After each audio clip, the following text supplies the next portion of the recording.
ఉండగానే నీవు ప్రభుని నమ్ముకో. మంచిగా పుట్టినోడు మహాత్ముడైన మరలా మట్టిలో కలువవలెనురా. తీసుకుని పోలేడు పుచ్చుక పుల్లైనా ఇలా సంపాదన వదలవలయురా. ఒకేసారి జన్మిస్తే 2 సార్లు చావాలి. హారిపోని అగ్నిలో యుగ యుగాలు కాలాలి. ఒకేసారి జన్మిస్తే 2 సార్లు చావాలి. హారిపోని అగ్నిలో యుగ యుగాలు కాలాలి. క్రీస్తులో పుట్టినోళ్ళు 2వ మారు స్వర్గానికి ఆయనతో వారసులవుతారు.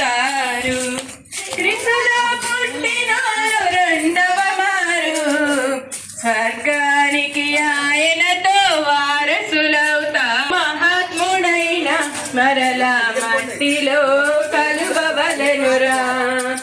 తీసుకుని వదలవలయురా.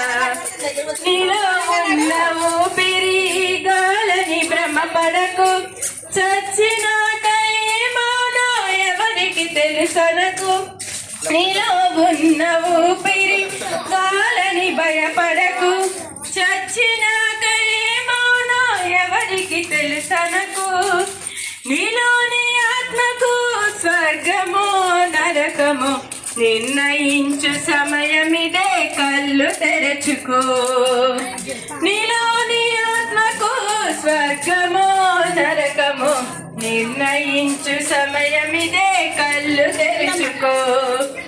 మంచిగా పుట్టినాడు. చాలా ఆసక్తిగా మా వైఫ్ చూస్తున్నారు. మా ఫ్రెండే మహంత్ అప్పారావు మా ఫ్రెండ్. చాలా సంతోషం. ఇక్కడ సత్యబాబు గారు మా ఫ్రెండే. ఇక్కడ మరి పాల సత్యవతి గారు, ఈ కుటుంబం అంతా ఇక్కడ ఉన్నవారు అందరూ మాకు తెలుసు. పార్వతి గారు వీళ్ళందరూ మాకు తెలుసు. మేము ఎవరో కాదు ఏమండి, ఇగో ఈ వీధిలో ఉన్న చర్చ సభ్యులమే. ఇలా ఉదయకాలం మేము ఇలా తిరగడానికి కారణం ఏంటంటే యేసు క్రీస్తు ప్రభువారు మా జీవితాలను మార్చివేశారు. యేసు క్రీస్తు ప్రభువారు మాకు శాంతి సమాధానం రక్షణ ఇచ్చారు. ఆ గొప్ప సువార్తను మీకు చెప్పడానికి వచ్చాం. ఈరోజు భార్యాభర్తల మధ్య గొడవలు, అప్పులు, ఇరుకులు, తాగుడు, జూదం, సమస్యలు, ఇలాంటి అత్తలనేమో కోడలు చంపుతున్నారు, కోడలను అత్తలు చంపుతున్నారు, భర్తనేమో భార్య చంపుతుంది, భార్య భర్తను చంపుతున్నారు. ఇటువంటి భయంకరమైన దినాలు మనం ఉన్నాం. కాబట్టి ఎవరు నమ్మాలో ఎవరు నమ్మకూడదో తెలియనంత పరిస్థితి, దౌర్భాగ్యమైన స్థితుల్లో ఉన్నాం. దీన్ని ఏమండి పెద్దలు ఏమన్నారంటే కలికాలం అన్నారు. బైబిల్ అంత్య దినాలని చెప్తుంది. ఇలాంటి దినాల్లో నీవు నేను మనము ఈ ఘోర నుండి తప్పించబడాలంటే యేసు క్రీస్తు ప్రభువుని నమ్ముకోవాలా. ఇగో అందరము ఈ మధ్యలోకి వచ్చాం. మా వదిన గారు రూత్ గారు కూడా మీకు ఈ సందేశాన్ని చెప్పాలి. ఎలాగైనా యేసు క్రీస్తుని నమ్ముకోకపోతే గొప్ప నరకం ఉంది.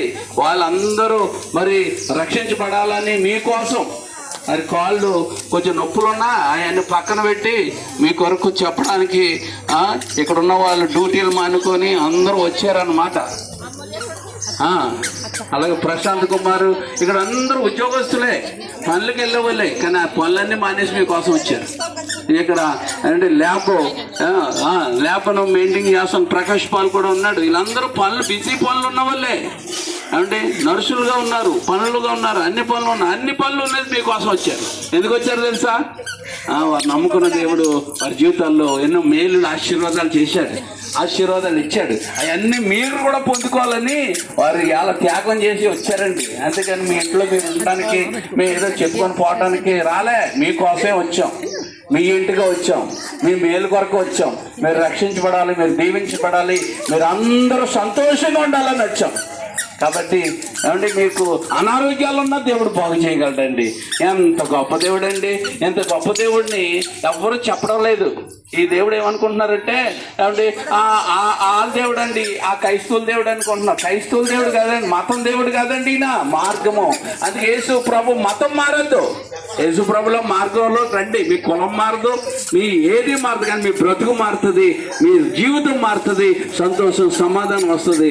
అందుకే మతం కులం మార్చుకో నమ్ముకోవద్దు, యేసుప్రభుని నమ్ముకోండి, అంతే చాలా. ఆశీర్వాదం దీవెన వస్తుంది. మీ మతం ఎక్కడికి పోగదు, నీ కులం ఎక్కడికి పోదు, కానీ నువ్వు మాత్రం ఆ నిత్య రాజ్యానికి వారసులుగా మార్చబడతావు. చాలా మంది అంటున్నారు యేసుప్రభుని నమ్ముకుంటే కులం పోతుంది, అది మతం పోతుంది. నీ మతం నీ కులం వద్దు, నువ్వు యేసుప్రభుని వెంబడించు, దేవుడు నిన్ను ఖచ్చితంగా దీవిస్తాడు.